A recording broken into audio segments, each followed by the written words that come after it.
Welcome back to the Deep Dive, where we take your specialized sources, your articles, your research, your personal notes, and turn them into actionable, truly fascinating knowledge.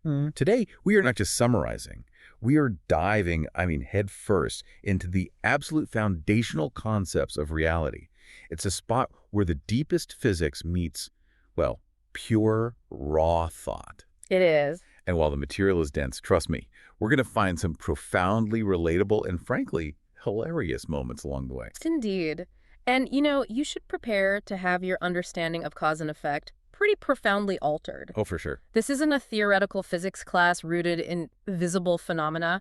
We are examining material that proposes your expectations, your deepest thoughts are not abstract and fleeting. Right. They are literally measurable, definite energy, the fundamental construction material that builds the physical world you inhabit. The sources we're dissecting today are just so rich and personal. We are focused on key excerpts from Session 79 of the early sessions, Book 2 of the Seth Material. It really is. This session was recorded on a quiet Wednesday evening, August 12, 1964, at 9 p.m. And it starts with some just astonishing metaphysical architecture before dissolving into one of the most candid and ultimately self-sabotaging personal case studies we've ever encountered in this material. It really is the perfect combination, cosmic theory and human drama. Exactly. And before we proceed, we should mention there's a key obligation we have to the community studying these concepts. Yes. This deep dive is being distributed free of charge on all major platforms for educational purposes and really to encourage critical and open exploration of these profound concepts. And our mission today is very specific and I think incredibly rewarding. We need to unpack this session's wildest, most powerful claim that sustained core expectation can physically alter the structure of matter. And the proof of concept we get is a front row seat to a detailed domestic drama. It involves a collapsed house purchase, a gravel road that decided to degrade into a trail, and an unexpected issue with heating bills. It's amazing. Now, to set the mood for this particular session, we have these wonderful intimate notes from Robert, the transcriber. Right, he was one of the hosts in the material. He detailed his own attempts the night before at something he calls immersion contemplation. He was trying to mentally contemplate a brick wall in a fireplace, essentially trying to, divorce his consciousness from his surroundings. He was striving for that deep state of focused separation, and according to his notes, he was actually making progress. He was. He noted achieving a feeling of elevation and pulsation, primarily in his left side, his hand and his foot. His left hand even began to feel as though it was lifting out of itself. Which is? That is the classic description of a nascent out-of-body state or a profound shift in perceptual focus. A near quantum leap of consciousness, achieved through sheer mental will, only to be interrupted, as he writes, by the singing of a mosquito in his ear. Chuckles. Right. That sound, that tiny nagging annoyance, just yanked him straight back into the physical reality he was trying to transcend. It's a perfect, humorous illustration of the sheer density and insistent nature of the physical plane, isn't it? It is. And how quickly that non-physical work can be overridden by just the most basic physical irritations. It perfectly presets the stage for a discussion about how psychological energy interacts with and is sometimes derailed by the most mundane elements of matter. The session notes also reflect a very relaxed atmosphere overall. Both the medium, Jane, and Robert slept late that evening. And Jane's voice during the transmission was quiet, deliberate, full of pauses, yet the pacing of the words themselves was rapid at the beginning. It sets this intimate, slightly sleepy, yet incredibly intense stage for the deep theoretical work we are about to explore. From the annoyance of a mosquito to the physics of thought. Exactly. Let's jump into the theoretical core of Session 79. We have to start with the foundational proposition because it challenges virtually every assumption underpinning modern physics. It really does. The central argument is that ideas themselves and all such psychological phenomena, concepts, feelings, intentions are composed of definite energy. They are not ephemeral. This is the critical juncture. If science could truly grasp that psychological frameworks, like ideas, are composed of definite measurable energy, the implications would just. They would rewrite thermodynamics. How so? The immediate consequence would be the realization that energy fundamentally never diminishes. It simply transforms dimensions. And this leads to the next massive, mind-bending proposition. The expansion of this idea energy is not limited by any of our known, or as the source calls them, misinterpreted, laws of space, time, or thermodynamics. Right, specifically the second law, which governs entropy, So why are these physical limits suddenly irrelevant to the psychological plane? because the entire scientific edifice we currently use, from Newton to Einstein, is predicated upon matter perceived exclusively through our outer senses.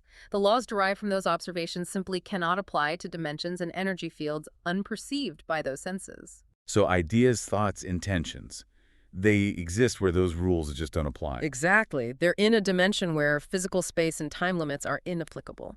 So if space, time, and the rule of increasing disorder don't constrain this energy, how does it expand? We're introduced to this concept of value fulfillment. Can you tell us more about what this non-physical expansion mechanism actually is? Value fulfillment is the inherent drive toward actualization and greater creativity that exists within all consciousness. Okay. It is a non-physical process that transcends the limitations of space and time. Unlike physical expansion, which you can measure in cubic meters or light years, value fulfillment expands in terms of conceptual complexity, experiential depth, and creative actualization. So it's qualitative, not quantitative. Precisely. It is driven by qualitative, not quantitative metrics. It sounds like an internal, almost like a qualitative imperative for growth rather than a quantifiable external explosion. Can current science ever hope to measure this? Not with current instrumentation, no. The session states that scientific methods are utterly incapable of investigating the validity, the development, or the rate of expansion of an idea itself. I mean, you can't put an idea in a beaker and watch it expand conceptually. Right. However, and this is key, the material insists that there is a physics for this realm. And here's where the language becomes so suggestive of a future science. The session claims that the energy structure of ideas does vary, and that basic laws exist which could be applied to measure the expansion rate of ideas. Yes. What are these theoretical concepts we could potentially measure? The material specifically mentions the power of idea thrust. Idea thrust. Idea thrust. It's the energetic force applied by a psychological structure to initiate manifestation in the physical world. It also mentions resistance rates, so the inertia or counterforce exerted by the existing physical structure against the new psychological energy. If we think about this practically, the idea thrust would be the force behind a sudden, life-altering decision, and the resistance rate would be the inertia of old habits, or, external circumstances fighting that change. That's a great way to put it. But since these exist in a non-physical dimension, how do they bridge the gap to become visible matter? Here we revisit a crucial earlier concept, atoms and molecules. They don't simply exist solidly. They transform from one energy plane to another through rapid, continuous pulsations, expansions, and contractions. So they're phasing in and out of our perceived reality constantly. Right, like a strobe light moving faster than our perception can register, which gives the illusion of a continuous light. Wow. Exactly. And the incredible insight is that this same pulsating process operates within psychological structure. These expansions and contractions of psychological energy result in what the source calls psychological personality thrust. So the fundamental mechanism that generates a seemingly solid chair is the same mechanism that generates a stable personality or an intense expectation. This isn't just theory about inert matter. No. It's the physics of our own conscious being finding its way into the world. And this thrust applies even to the most basic, fundamental element of conscious existence. It leads us directly to the concept of the smallest unit, individual prime consciousness, which is the absolute core of any psychic gestalt. Let's dedicate some serious time to this concept of the smallest unit, because it's the bridge between pure energy and the appearance of self. If we are energy, what is the most fundamental piece of us that still carries individuality and consciousness? The individual prime consciousness is precisely that. It's the minimum individual psychic component that finds physical fulfillment in the material world. Okay. It is the absolute core building block of personality, and the session provides a perfect analogy for it. It's comparing it to a molecule on the purely physical level. So it's the psychic equivalent of H2O, or NaCl. It contains the minimum requirement for individuality and consciousness, and it's the first stepping stone of psychological energy into the physical field. Yes. But what specific characteristics does this psychic molecule possess? This unit represents two critical minimum values necessary for physical reality construction. First, the minimum thrust value, which is the baseline energetic force required for the psychological state to cross the dimensional threshold and become physical. Right. And second, the minimum psychological expectation necessary for construction to successfully overcome physical resistance. That distinction is incredibly important. Yeah. And it's something you really need to hold on to, especially for the house story later. Yes. The minimum thrust is the power output. The minimum expectation is the conscious permission or belief system that directs that power. So if either one is too low, the energy fails to materialize successfully. Precisely. If your expectation is below that minimal threshold, the idea thrust will be insufficient, and the idea will simply dissolve or pass through the physical field without achieving noticeable form. Or it'll manifest poorly. Or partially, yes, it won't overcome the resistance of the existing physical field. We mentioned durability earlier, the appearance that matter is solid and lasts. How does this constantly pulsating minimum unit of consciousness create that illusion of permanence? Well, the unit is self-propelled and self-perpetuating. It materializes itself upon the physical plane simultaneously and withdraws itself simultaneously. The rapidity of this cycle is what our linear time sense translates into the appearance of durability. Imagine a film reel running so fast that the individual frames just blend into smooth, continuous motion. The matter is constantly blinking, but our senses can't catch the darkness. So matter isn't stable. It's an incredibly fast, consistent, and localized projection maintained by continuous psychological thrust. And this directly informs the source material's argument against one of science's most cherished laws. The second law of thermodynamics. The entropy myth. The entropy myth. Correct. The second law predicts that available energy in a closed system must decrease over time. The universe is running down, and disorder is increasing. The source material offers a profound counter-argument based on this dimensional transformation. So why does science believe this energy is lost? Because a vast amount of energy passes through the physical field where our outer senses and physical instruments can no longer perceive it. This unperceived energy is what scientists classify as lost or unavailable, the increasing entropy of the system. I see. In the words of the session, the insight is simple and devastatingly clear. Energy not utilized upon one level is simply utilized on a different level. The energy isn't lost. We just lack the instruments capable of detecting its transformation into a non-physical psychological form. So if a psychological energy unit, an idea or intent, is too weak or too small, below that minimum thrust value to achieve physical construction, it doesn't vanish. No. It just passes into the non-physical realm unperceived and contributes to the missing energy that current physics lends. That is the implication. The total energy remains constant. Our ability to measure it across dimensional boundaries is the only limitation. Wow. If scientists understood that all energy is fundamentally mental and psychological in origin, they could begin to formulate the mathematical laws governing these psychological energy structures. This sounds almost like consciousness is a perpetual motion machine, constantly generating and transforming energy, never losing it. Yeah. Let's make this creation process a bit more tangible, using the artist analogy again. Perfect. When an artist conceives of an idea, say a specific landscape painting, and then executes it, it is a transformation of psychological energy into physical materialization. Right. The insight here is crucial. The act of conceiving the idea is not just organizing existing energy, it is creating new energy. How does the source differentiate between the energy content of the idea and the physical energy used to paint? The idea itself, once formulated and manipulated psychologically, represents an additional energy component that is separate from the physical energy, the calories, the movements, the chemical energy in the paint the creator uses to transform it. So the idea itself is an energy envelope. That's the term, yes. So continued experience in conceiving and manipulating ideas actually adds to the available energy of the individual. We are literally increasing our own potential by consciously focusing on and developing ideas. It's a regenerative process, not a consumptive one, but the focus must be on the manipulation and conception. Simply having a fleeting thought doesn't necessarily generate a substantial energy envelope. It's the sustained, focused intent, the psychological manipulation that adds to the individual's energetic reservoir. Which is why artists, inventors, thinkers, they often feel more energized by that creative focus than they do by, say, physical inactivity. They are generating new energy envelopes. Okay, we've laid a huge theoretical foundation here. We've moved from the definition of idea energy to the creation of the smallest units of consciousness. Right. Now, the source material executes this stunning transition. The voice of the medium, which had been so deliberate and focused on the technical, shifts dramatically.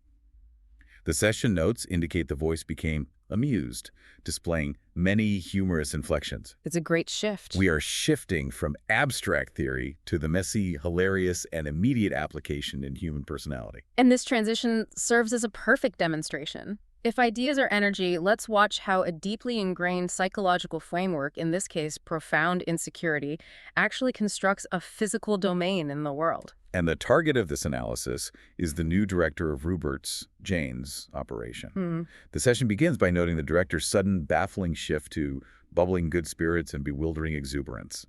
The staff doesn't trust it, because the shift was so drastic. He seems like a fundamentally different person, but the session quickly cuts through that superficial joy to identify the deep psychological driver. Which is? The root is a powerful basic insecurity caused by a series of unsettling childhood experiences.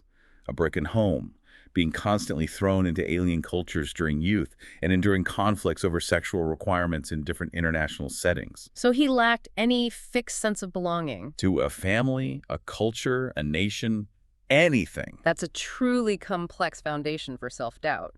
It created an intense need to be liked, but since that often failed. It transformed into a fierce, almost aggressive determination to be respected.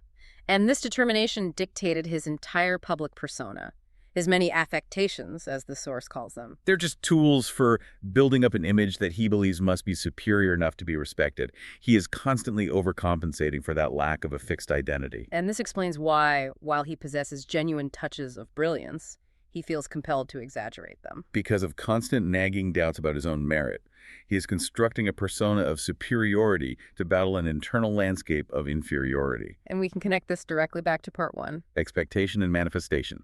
Exactly. His desire was not merely a wish. His deep-seated psychological need and the resulting expectation brought about his directorship. He actively constructed that opportunity. Because he desperately needed a domain of his own, a place where he could dictate the terms of respect and belonging?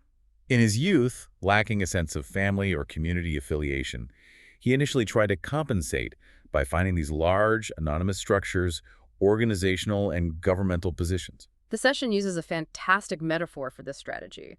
He attempted to wrap himself in the cloak of organization, just as a man might wrap a cloak to protect himself from the elements. But in those large organizations, he remained anonymous. It didn't work. No, it failed to satisfy his need for personalized recognition. So this new gallery directorship is the perfect manifestation of his current psychological thrust. It's a defined unit of community affiliation where he can finally exert localized power. And it serves as a constructive outlet for his underlying aggressiveness against community structures. He gets to mold the structure to his own vision and, crucially, force the community to recognize him as a power figure with whom they must contend. This illustrates the astonishing power of sustained expectation. The core psychological need, the insecurity, doesn't just create anxiety. It constructs the physical opportunity, the directorship, that forces the external world to respond to that internal structure. It's a perfect bridge from theoretical physics to applied psychology. And now we get to the part of the session that provides the most detailed, intimate, and human example of idea energy gone wrong. The unbought house. The unbought house. This moves from the grand scale of career management down to the absurdity of self-sabotage in a simple property transaction. This is the ultimate case study in how deeply conflicted expectation can utilize and manipulate idea energy toward failure. And this involved the hosts, Jane and Robert, who were slated to move into this new house on the 13th of the month, but the deal completely collapsed. Rupert Jane was deeply involved in this transaction, and the session notes she mainly worked out the problem psychologically, actually living in the house in the non-physical field, operating as a woman, which the source suggests is a softer, perhaps more emotional form of energy application. And the objective failure was the denial letter. It came from the Veterans Administration, characterizing the gravel road leading to the property not as a road, but as a trail. Right. Denying the loan due to lack of municipal maintenance, they felt this was an external, arbitrary, crushing blow. But here is the breathtaking moment in the session. Oh, this part. The source reveals that the host and Rupert made the joint decision not to buy before the denial letter even arrived. Yeah. And then the ultimate mic drop. The session asserts flatly, you caused the letter. Wait, I need to unpack that for a moment, because that's the entire point of this deep dive. They weren't reacting to the external environment. Not at all. They created the necessary external environment to justify their internal hesitation. The VA assessor was simply documenting a condition that their consciousness had manifested. Absolutely. The source explains the mechanism. Your energy focused on the property constructed the property into the state where the road disintegrated into a trail. Oh my God. The expectation, driven by fear and conflict, physically degraded the road's perceived and then actual structural status, making it deniable under standard loan criteria. They manifested the exact conditions needed for the external system, the VA, to execute the failure they already desired internally. It's incredible. This brings us to the core conflict, the expectation trap. Why did they create this failure? Because the low price bothered them. That's it. Yes. Yeah. They had an internal paradox. They wanted a high-quality property, a perfect dream home, but they wanted it for an extremely low price. This internal conflict prevented them from achieving the minimum psychological expectation necessary to maintain the construction. They felt they wanted more than they expected they could get for that price. In a sense, they saw the low price as a secret flaw, and that fear manifested the flaw. And they constructed the property in terms of what you expected you could get for the price, and then did not consider this sufficient. The speaker in the session even tried to intervene, didn't they? Yes, psychically raising their expectations, attempting to show how value fulfillment psychically could definitely add to the construction, essentially telling them to use their energy to upgrade the house mentally. But the internal boundary was too strong. They were trapped by their own price point. They could not leap the boundary. They couldn't genuinely believe they deserved or could manage so much for so little. So the outcome is the perfect illustration of self-sabotage. You therefore ripped down the construction to meet the price and then refused it. They mentally deteriorated the value of the property until it matched their subconscious fear about what a low price must signify, and then they refused the devalued property that they themselves had created. And the final piece of proof is the assessor. Oh, this part is amazing. The VA had to call in an assessor from Ithaca, someone completely unfamiliar with the immediate area, because the local Elmira assessors were on vacation. A total objective outsider. And what did he see? He saw the property exactly as the hosts had constructed it psychologically. A deteriorating road that was undeniably a trail. It's the ultimate confirmation bias, but powered by psychological energy. It really is. The source is quite cutting here, pointing out that they could have maintained that road mentally with little difficulty. It wasn't a demanding task. Their fear was simply more active than their constructive intent. And the self-sabotage extends beyond the road to the house's infrastructure. After the deal fell through, Jane learned about the previous tenants facing exorbitant heating bills. Twice what they'd been led to expect. Right, so the fear of financial ruin was instantly justified. But the session clarifies that the heat problem was purely the result of expectations on the part of the previous tenants, their fear of expense manifesting poor system efficiency. And that this issue Need not have concerned the current hosts. Their high expectations could have increased the system's efficiency, just as fear of expense would decrease it. The lesson is clear. The house, as it stands now, with the heat problems and the bad road, is genuinely impractical, but only because their negative expectations have been transformed into reality. And we see the comedic contrast with their neighbors. The other residents on that road, with their slap-happy, haphazard attitude, are actually more effective at dealing with the gravel road. Why? They simply and purely expect the road to be passable without demanding more of it than it is. Their low demands and simple, positive expectation keeps the road holding up better for them than it would for someone constantly dwelling on its structural imperfections. This reinforces the fundamental rule of this session. Expectations will always bring about a definite change, not only in your attitude toward matter, but in the actual structure and durability of matter itself. That has to be the primary consideration in any material endeavor. The house story is a perfect demonstration of the physics. But we need to pivot back to the deeper psychological roots this session provides for you, the listener. Why did the host and Rupert engage in such profound, coordinated self-sabotage? The session zeroes in on two major underlying themes. First, a deep-seated fear of commitment to the material world. Okay. And second, and perhaps more fundamentally, a pervasive, steady doubt in their own practical efficiency in a material universe. So they feared they were too ethereal, too focused on intangible values to successfully handle mundane responsibilities like paying high bills or fixing a road. Exactly. This doubt creates a massive psychological barrier. Their strong existing commitment to intangible, creative, or psychic values felt to them to be in direct opposition to the binding demands of the material universe. So if they committed to a house, they were afraid they would be trapped and defeated by the physical logistics. And the core issue is the avoidance of testing this perceived inefficiency. If they went forward and tested their material capability, their fears and low expectations would likely defeat them, serving only to convince them further of their own practical failure. So by sabotaging the deal, they avoided the test entirely. And maintained the internal fiction that they were above practical material success. The session gets hilariously specific about the final, trivial incidents they used to rationalize the decision already made subconscious.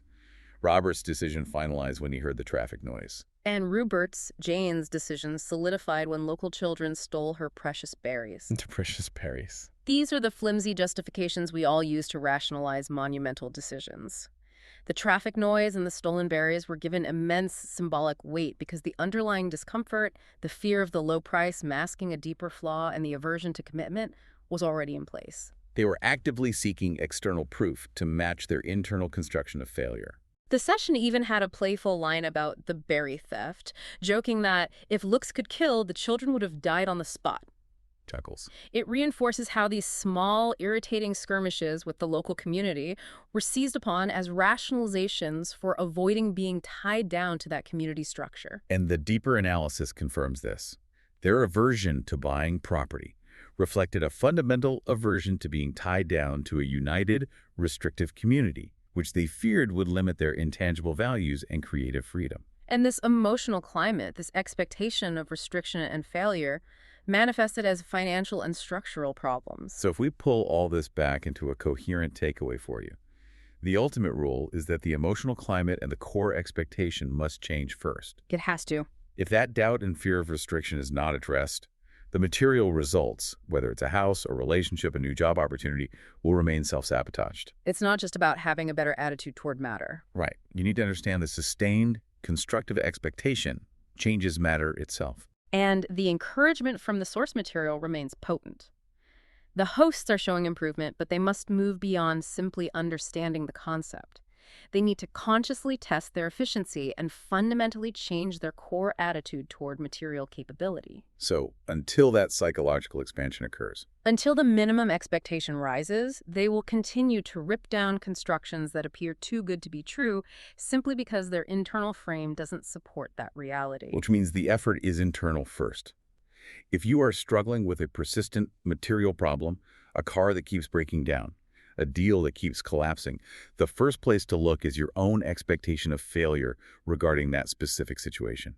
And we must remember the power of idea thrust. The energy is there, and it's additional. It's about learning to focus that thrust constructively instead of allowing fear to direct it toward the manifestation of structural flaws.